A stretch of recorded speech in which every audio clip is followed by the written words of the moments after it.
Sorry, boys. Let's put this on. Is that there's nothing worthy of worship, praise, glory, submittance to, other than Allah, the creator of everything. Yeah? That's the first proposition. Do you accept that proposition? Yeah, I believe in a creator. Yeah. See, belief in a creator is one thing. Believing you should submit and surrender to that creator and follow his guidance and will is another. Yeah. All right? So I always say when someone says I believe in God, I say, well, the devil also believes in God. Yeah. So believing something exists is not the same thing. Yeah? It's God doesn't care whether you believe he exists, whether you follow his guidance. All right? Yeah. So when I say about the only thing worthy of surrender, submittance, and worship, and it means that there's nothing else. So I wouldn't turn to a man or a statue or an object and think this is worthy of my praise. This is going to help me. This is going to benefit me. Yeah. I truly, honestly believe the only thing that will benefit me in the long term as well as the short term is that creator that you say you believe in. I don't think nothing else can challenge that. Okay. Right. So that's the first proposition. Now, to be honest with you, if someone accepts the existence of a creator, that's an easier proposition to accept. Because if you imagine the criteria this creator must possess, must be all-powerful, all-knowing, all of these things. So, of course, that would be the thing that you would follow guidance from, especially something that's all-knowing. All right. I'm pretty sure you accept that proposition. All right. The second proposition is that Muhammad, peace and blessing be upon him, is a messenger of this creator. Yeah? So you accept that this man Muhammad was sent by this creator.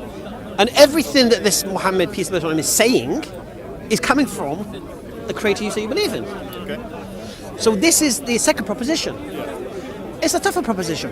So that's the proposition where currently I haven't looked into it now. Right. And yeah, so I can give you a 5-minute guide to it. It's very simple. Yeah. You can go away and contemplate and reflect upon. No worries. Okay.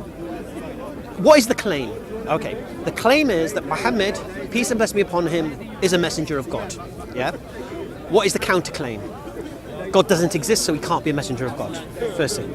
Second thing, he's a liar, creating his own religion to benefit himself.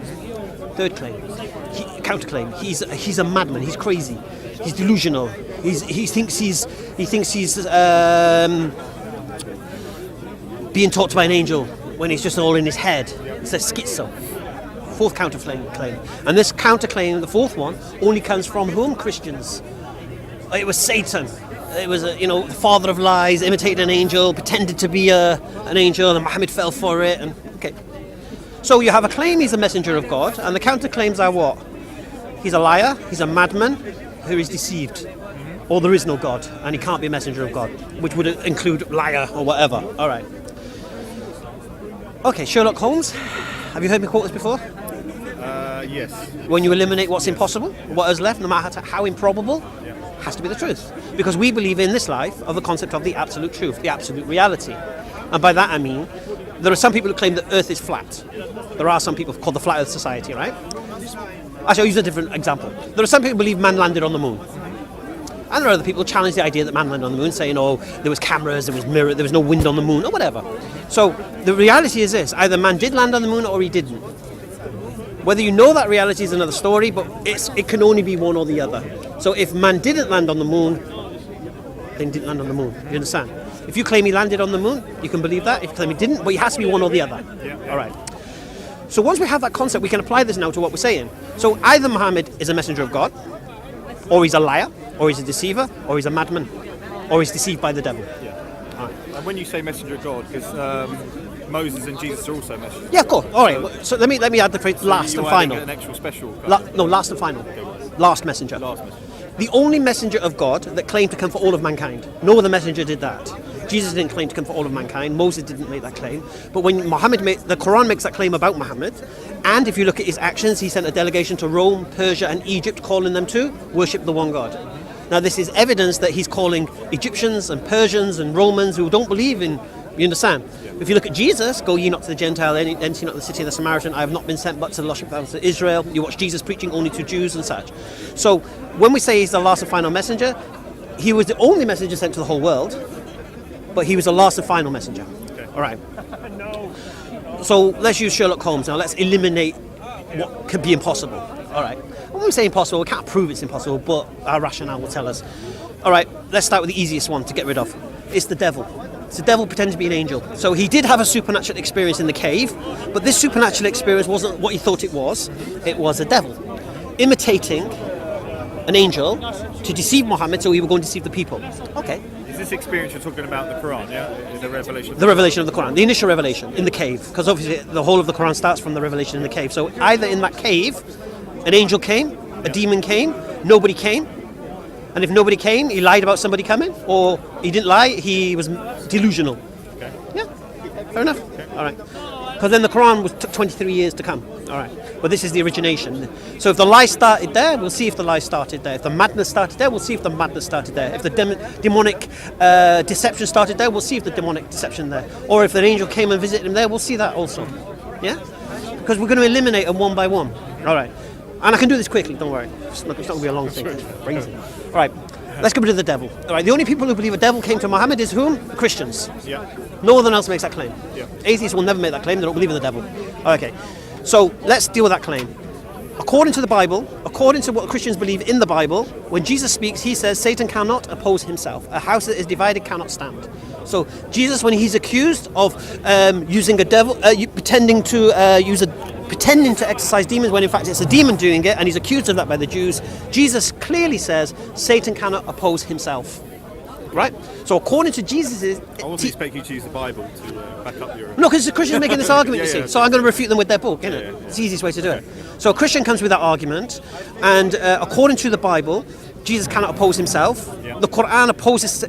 Satan cannot oppose himself. The Quran opposes Satan, curses Satan, warns you of Satan, tells you to seek refuge from Satan. So according to the teachings of Jesus in the Bible, Satan cannot be the author of the Quran because the Quran opposes Satan.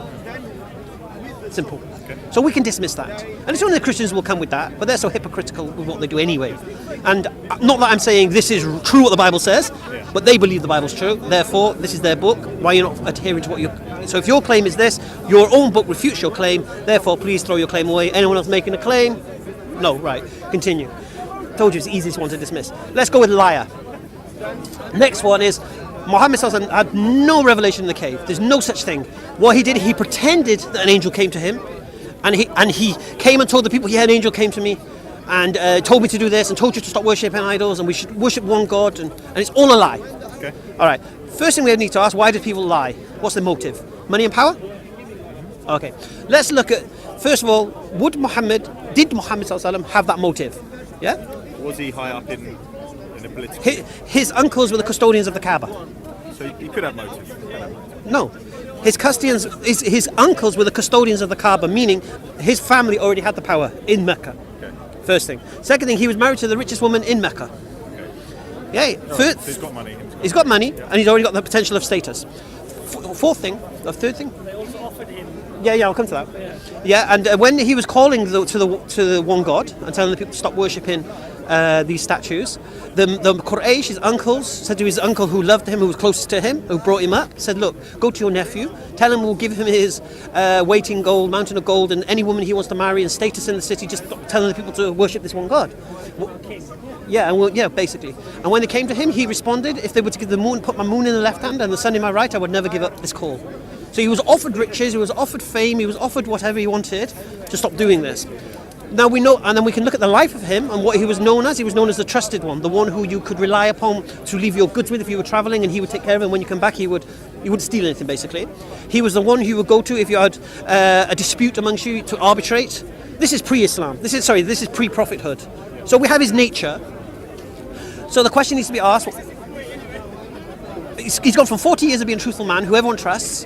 And can I ask, how do you know all this about Muhammad? Is that through the Quran? No. This is through the history. Through history. Yeah, we have the hadith, which is the sayings and the teachings of the Prophet ﷺ and the historians and such. So it's not everything like the Quran is not like the Bible where it tells you what Muhammad did and where he went and what he said and who he spoke to. That's not what the Quran is. The Quran is from Allah. The teachings of Muhammad come through the hadith and through the what his companion said he did.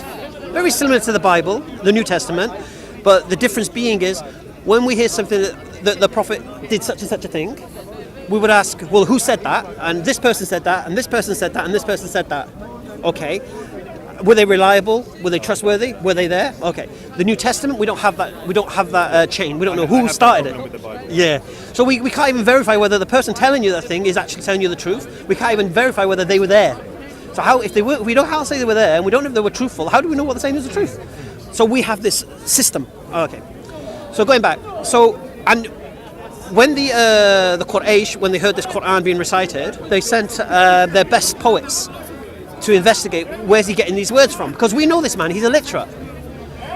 He can't come out with this stuff. Where's he getting it from? Their response was, we know he's not a liar, and we know he's not mad.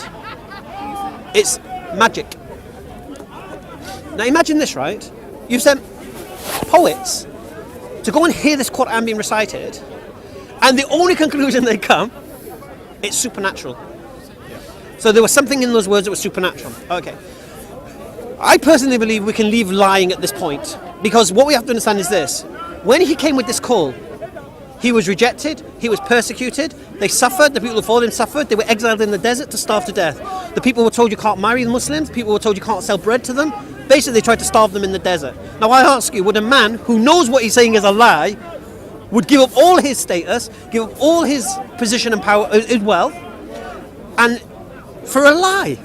It doesn't make any sense whatsoever.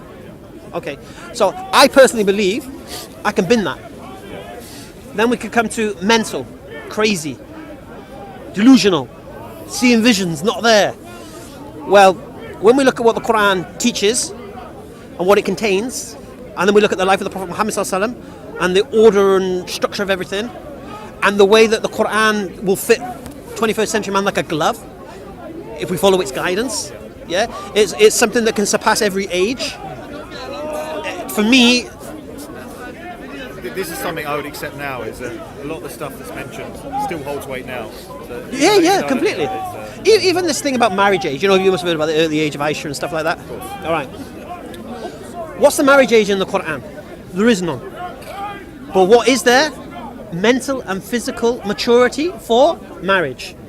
So, if you applied the Quran back in the day, let's say 12th century England. Well, I think even 150 years ago, no? I'm saying 12th century England. Yeah, in 12th century England, in Blighty, in London, you could marry a 6-year-old and consummate the marriage when she was 9, because that was the standard. Okay. Now, for me personally, in England, 18 is too young. I personally believe for marriage. They're not mentally ready, especially now because of the X Factor generation and Love Island and all that stuff. Yeah. They're not ready to be wives and mothers and such. They're kids. I see 18-year-olds like 18, like 12. No. Yeah. So the Quran will apply to that. But now, if I go to Africa, deepest dark African, some tribe, and the girls there, once they mature, that's it, they're women and they get married, then the Quran can apply there also. Okay. You understand? I do. So that in itself, it shows you that this is meant to travel. And who decides whether it goes? Well, it would be the parents of the child, the girl, obviously. It will be the judge or the qadi who's performing the ceremony. The girl herself can refuse. Yeah, the girl herself can say, I don't want to get married now. And like, she shouldn't be forced to. Because I discovered something the other day, I didn't even think about it before until recently because of all this Islamophobia stuff, yeah.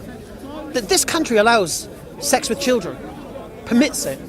Did you know that? I didn't know that. Well, a 16-year-old's a child. An 18-year-old is an adult. So what this country does, it allows you to have sex with a child that they deem is old enough. Yeah. Well, it's not an adult. Yeah. All right. If you go to Portugal, you can have sex with a 14-year-old. Because they deem their 14 is okay. So what's going on here? You're allowing sex with children here. Yeah? So in Islam, it doesn't work that way. You can't just have sex with a girl. You've got to marry her, mate. And you're not going to marry a girl, you're going to be a wife, which is like, what? And it doesn't make sense to me to have for the country decide at legal age, and then, like you say, in 50 years' time it might change. Yeah. And everyone's calling someone else a paedophile. Well, look, if I said to any Englishman today, sex with a 14-year-old, hey, you're pedo, well, go to Portugal, mate, it's all right. So who are you to say it's a pedo when you go there, it's not? See, morality can't even cross the sea, mate. Can't even cross the English Channel. How's it going to cross 1,400 years? Yeah. Now, me personally, going back to the age of Aisha, I don't believe she was 6 and 9. To be honest with you. Can I ask, why did you bring up the age of Aisha? Did you assume that it was a misconception for me, or? It's a normal. It's a normal. I'll explain something, Jordan, and I'm a very honest. Yeah. I'm talking to you, and I'm also talking to the world. Okay. right? And there are people in your position who might have heard this misconception. I'm one of them. Yeah. Right? Now, you might have reconciled it, but there are people who haven't. So, I do twofold thing here. Yeah? Okay. Do you get me? I'm talking to you and I'm talking to anyone else who's in your position. Because you wouldn't believe, Jordan, how many people message me, English lads, watching this English geezer in the park, talking religion.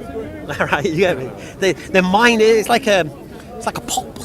Because he's talking. If I was like in a dress and a topion and a miswak in my hand, you'd think, oh, he's just come an Arab, he wants, you know what I'm saying? Yeah, well, but when you see it, like I said, when I first looked into Islam, you're the first face that came up on my YouTube. oh, fantastic. It was the Dawah channel. Yeah. It was your stuff. That's how I first started learning, and I think the thing that attracted me originally it was just to speak to my 6-year-old niece. That was originally what it was for. Yeah. But then I noticed that you were anyone that had a question for you, you were answering, and I'm aware you're a good debater, but no one seemed to get one over on you, which was what for me was.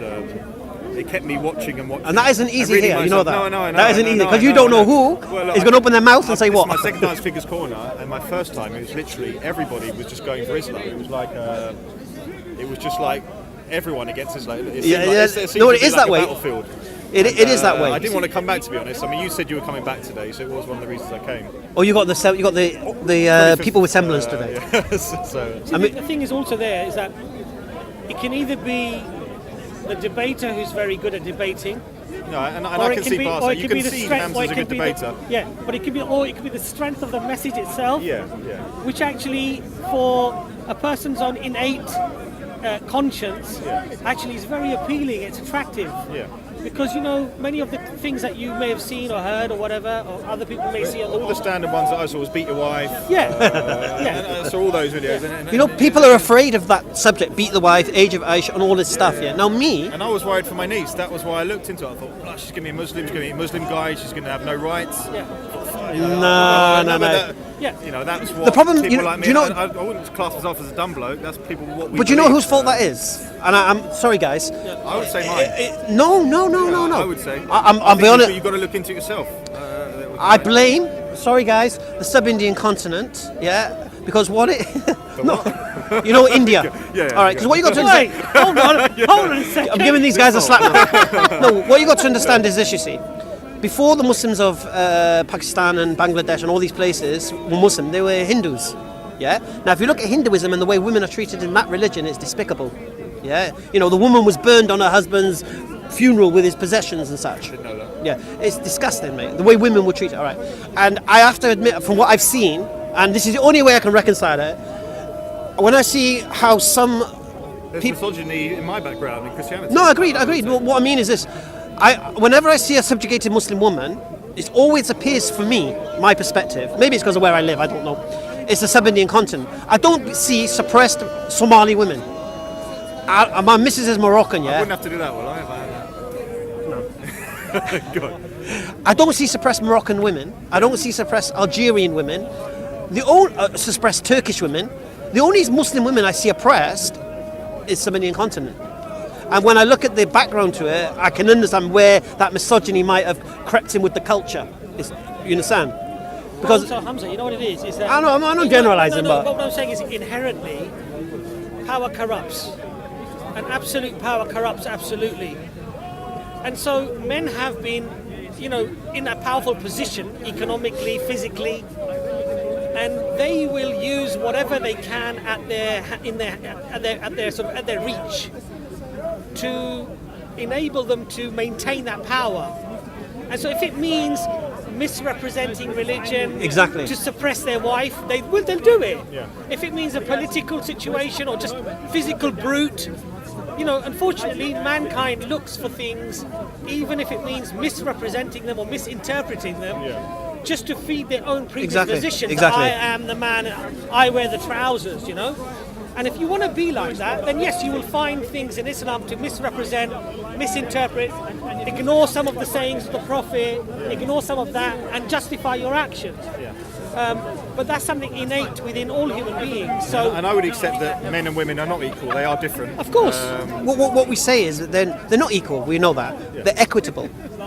So each has their rights. But modern day England, I'd say, with would say equal rights and all that, and I think that's a dangerous path to go down. I've made this claim in the past, and it's quite controversial when I say it, and I'm saying this on camera. I believe there wouldn't be so much unemployment if women were all taking care of the kids. No, but also, Because they're taking the men's jobs. no, but Hamza, in Islam, I know women it's are equal. equitable. No, women are equal in terms of value and worth to Allah subhanahu wa ta'ala. No, that's different. No. But however, they are They have not the different roles. same. They're not the same. So even in the Quran, Allah mentions the man and He mentions the woman in different places of the Quran, but He mentions them exactly the same number of times, showing that in Allah's sight they are equal. But they are, they have different roles in society, as you're saying. And Can I drag it back to the main point? Yeah, of course. Go on. Yeah, because we're going right back to madmen and craziness and all. I don't know how we were there. So the point here is this about. Oh yeah, I know how we got there actually, because we ruled out he was possessed by a demon, fooled him, and we've Ruled out he's a liar. Ruled out as a liar. We're on madman, innit? Ruled out Satan. No, yeah, Satan went first. Satan, Yeah, so we're on the madman now, and the reason we brought all this stuff up was showing you the structure of what he brought is not the result of a madness. Yeah, it's too. Dare I say it, perfect. Islam is, not Muslims. Muslims are people. Yeah, you get me? But Islam, the teachings, for example, if your niece practices Islam, don't be offended by what I say now, but she could never be a prostitute. No. And she could never be a drug addict, and she can never be a gambling addict, she can never be an alcoholic. Do you understand? Yeah? Inshallah, if she practices Islam, she's going to get married, give you nieces and nephews, inshallah. But I've obviously, the fact that she may wear a hijab one day originally scared me. Okay. Now I'm actually quite happy about it. We'll Oh, talk about that alhamdulillah. later. But Yeah. So going back, so would you agree we can throw madness away? Yes. What's left? And there's also Whether he a told the reason. truth. No, we did that. There's What's also the- a reason about madness is that a madman will say things that he believes to be true because he's mad. He can't differentiate between what is true and what is not true. And the message doesn't last for 14 centuries and spread amongst the most intellectual circles of society today. So, for example, in England, the average qualification of converts is postgraduate educated people. That message, a madman's message, will not appeal to people of knowledge and understanding. They'll reject it because they'll recognise. So we can it's reject. crazy. So we can reject madman, yeah? What's left? Is accepting, isn't it? When we eliminate what's impossible, whatever's left, no matter how improbable, has to be the truth. So it can only be messenger of God. He is a messenger. Now, unless you don't believe in God, then of course you could rule that out as well. But then we wouldn't start with the second proposition. We start with the first proposition of creator. But can I ask you? Obviously, you were in the same position as me. Yes. And you believe you accepted the Creator first, Yes. and then you started looking into Islam. Yes. When did Prophet Muhammad come into? Or was it just that? Did that then? Well, actually, you fought against Islam first. 2 didn't years, you? mate. 2 years, mate. You You know what I said about me, debater, mate? I'm a debater, mate. He was fighting. He was fighting Islam. You know why? He was Because fighting Muslims. Islam was going to cost me everything. That was the whole point. Yeah. Because I had a girlfriend who didn't want to accept Islam, didn't want to be a Muslim's wife, didn't want my daughters being brought up as Muslims. How did you accept Muhammad? Because what you just said to me makes sense. Well, exactly what. But it doesn't necessarily make me think. Oh yeah, all of a sudden, it makes Well, me think. well, it wow, should do. No, it doesn't Well, make it me should think. do. It makes it. It's a very valid. Thing Well, no. to Well, say. look, you see, we're not playing semantic games here. We talk about reality here, yeah. And I just give you. We talk about absolute reality, yeah. And like we talk about man landing on the moon, either man did land on the moon or he didn't. It's one or the other, yeah. One or the other.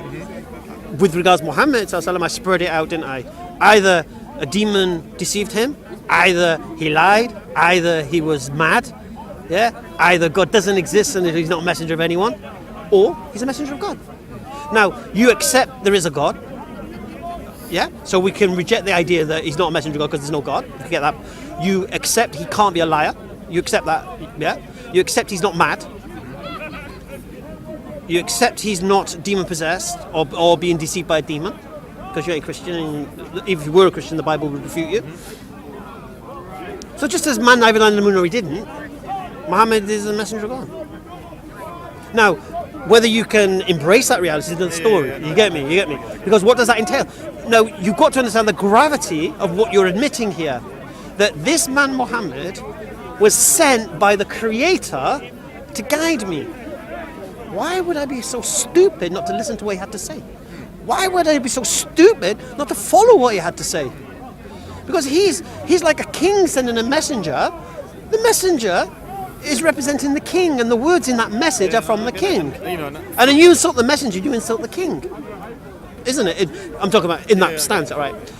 So when Muhammad Sallallahu Alaihi Wasallam comes with a message from the Creator, you should be buzzing. You should be like, really? The Creator has actually communicated and guided us and shown us a way? And then your next question, what is that way? And you see that way and you think, you know what? That makes sense. So then my next question would have to be, why am I not accepting that? But you didn't answer my question Go about what changed it for you then, because you were similar to me. All right. Surely someone didn't just say this to you and you went, bang, yes. I'll tell you what happened to me. Go on. Someone did say it to me, obviously not as articulate, but someone implied this, okay, and I reflected upon it and I became convinced, fair enough. Steady on. Yeah, exactly. No, it was like, well, you're right, because, so anyway, she made her choice, and it's worked out for her. But the funny thing is, she met a guy just like me, all right. Now me, I'll say it again, everything that I give up has been replaced with better. Everything. Friends are now brothers. The pub is now the mosque. Yeah? My work from finance, I would have gone down with the finance, you know that? When all that subprime lending thing went down? I would have gone down with it. All them lenders were getting hits, Southern Pacific and Kensington Mortgages and all that, they were all my lenders. So my business would have gone down the Swanee if I still did it, because they were what I based it all on, right? All this was PPI. We used to sell PPI left, right, and centre to everyone. All right, It was all his fault. that's it. You owe me money. Yeah. But now my business now is, it used to be selling Islamic goods, but now I just sell, scar, hijabs, and all that. That's my business, and it's my passion, and I love it. So that was replaced. My Sunday pub football replaced with Friday night 7 or 6-a-side football. Everything. My girlfriend replaced with a wife. Yeah, my daughters, alhamdulillah, I've got 2 daughters again now, who think I am the moon at night. You understand? There's nothing I regret in that sense, yeah? And it was all on a promise that I give up everything, I put myself in your hands, and subhanAllah, the promise is fulfilled. So I would say to anyone now, don't wait for a near-death experience. You know why? Because that could be a death experience. Yeah? That could be a death experience. And then you ain't got a chance to, should do this, that, the other, because it's too late, yeah? And I'll leave you with the beautiful teaching of the Prophet Muhammad Sallallahu Alaihi Wasallam. We're going to go eat anyway, yeah? You're going to come with us, yeah? All right. The Prophet Muhammad Sallallahu Alaihi Wasallam said this: when you wake up in the morning, don't expect to go to sleep at night. When you go to sleep at night, don't expect to wake up in the morning. Live every day as if it's your last, because it could be. And when you go to the graveyards and you look at the ages on the tombstones, it ain't all 45-year-olds, 55-year-olds, 3-year-olds, 10-year-olds, 15-year-olds, 23-year-olds, 21-year-olds. How old are you? 34. 34-year-olds. Yeah? Die. Rich people die. Poor people die. Fat people, thin people. Everyone's going to die, man. But guess what? We all have this clock above us. Imagine like a Die Hard movie with the bombs ticking to 0. Everyone in this part now has a timer above them. And every breath you take and every beat of your heart is a second closer to that timer hitting 0. And once it does, it's all over. Now you might have 25, 30, 50 years left. You might have 3 weeks. You might have a day. We don't know. But guess what? It is going to hit 0. And the question needs to be asked, if you believe a creator exists, then what's going to happen after? Is this just it? The creator created everything, tormented us, punished us, give us trials and tribulations for nothing? But then when you hear the messenger of this creator, no, that ain't the case, mate. This messenger says what? Don't be heedless. Don't think it's the end. What does Allah say? What does the creator say to the messenger in the Quran? We did not send you as a dictator over them, O Muhammad. Merely a warner. So all the Quran is a warning to you, Jordan, that this life is not it, and get ready, inshallah. Jordan, take care. One last thing I just had to add at the end. Oh no, that's it. Come on, that was like a movie. C'est fini. Fini. The reaction of people around you when we're told that Allah will question the person who stayed silent. Yeah, how you doing? I gotta hug you over, my brother. How is everything, man? How's it been a long time? What conversation going on here, bro? I'm sorry. I can't complain. Yeah, how's your Islam going on? Oh yeah, really good, really good. I mean, pray. You coming to eat with us? You coming to eat with us? Depending on what time. Pull down the bus, please. Care about what people think, what they say, how will they perceive me. But Allah on that day will say to us, it was better for you to have feared me. and that's something to sort of... I think that's what I was trying to get out of Hamza at the end. I didn't want to keep badgering about it. The question was, obviously, he said that he sort of accepted Islam, and then he had the near-death experience. So I was kind of wondering what held him back, and I was wondering possibly it's because of that, because he's worried about it. For a lot of people, it's now he can look back and everything's been replaced. It's good. You know, my wife converted to Islam 3 years before I met her. She's a very educated woman, European, you know. And I said, why? I was interested. I said, what made you convert to Islam? I said, did you read the Quran? And she said, no, I didn't read the Quran. She said, I just studied the life of the Prophet Muhammad, peace be upon him. And I knew that this was none other than the Prophet that we had been foretold in our own scriptures, in the old scriptures, the Torah, in the Jewish scriptures. I recognized that this was the person that was spoken about.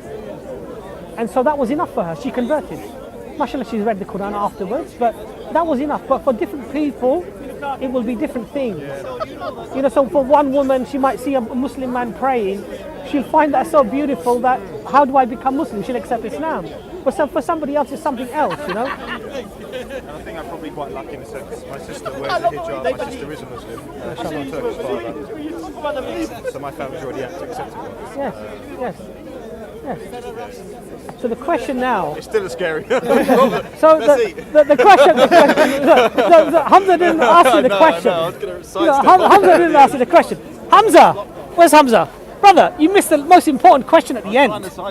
Which was that, mashallah, you know, the brother obviously accepts everything, right? Yes. So what now stops him from verbally accepting it and accepting Islam? That's what something does. See, here's you got to understand, Jordan, right? All you do when you take your Shahada is bear witness to what you believe. That's all you're doing. Yeah, you're actually, but you know when you go to become a British citizen, yeah? It's a formality. You know, yeah, exactly, formality. Like, for example, if you're living in England, yeah? You can live in England 50 years from another country, but until you go take your citizen oath, you're never a British citizen, yeah? So it's not the length of... So basically, that's all Shahada is, yeah?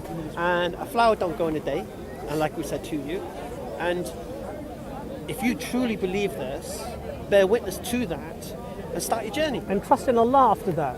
Yeah, because what's going to change, honestly, really, in reality? Nothing.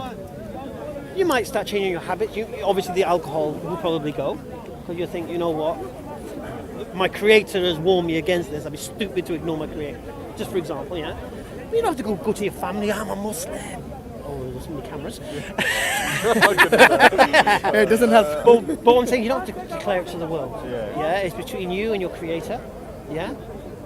And mashallah, like I say, I always say to people, look, if you truly believe, if you believe those two propositions, forget winged horses.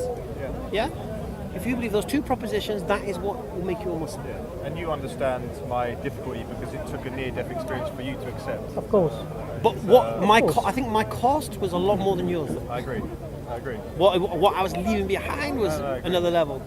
And also, nobody spoke to me like I'm speaking to you. In that sense, yeah. I didn't. If someone spoke to me, an English person, I would honestly, if an English geezer like me told me that he was in my position that time and this happened to him, I probably wouldn't have waited. I probably wouldn't have waited for that near-death experience. Yeah. But because no one had that, had done that for me, I didn't have that, did I? I've travelled here from Hertfordshire to see you today. Okay, alhamdulillah. So again, the question: what stops you from verbalizing what you already have in your heart? I mean, do you want to leave here as a believer? Get on with your journey. I would like to go home and ponder. I wouldn't. I mean, I'm going to be coming back. Because here's what I always say. I wanted to come today and just peer from the background, maybe see one of your Ain't gonna plays happen, and then mate. run off. Ain't gonna happen. Allah had something else in store for you. I've got some literature for you anyway. Okay, but here's. I feel like I don't know enough. No, but here's what I'm going to say to you. I'm not somebody that can just listen to somebody and take something. Agreed. Even though you're very, very. No, reflect upon what's been but said. I have to take. But what I was going to say to you is this: you see, if you believe those two propositions, I will say this to you: nothing you read, nothing you watch, nothing you hear is going to convince you of those two propositions. On the corner. Because you're already convinced. Do you understand? So all you're going to do is delay yourself. Yeah? And what did I say to you? That's all Satan has left for you. Procrastination. Delay you. Repeatedly.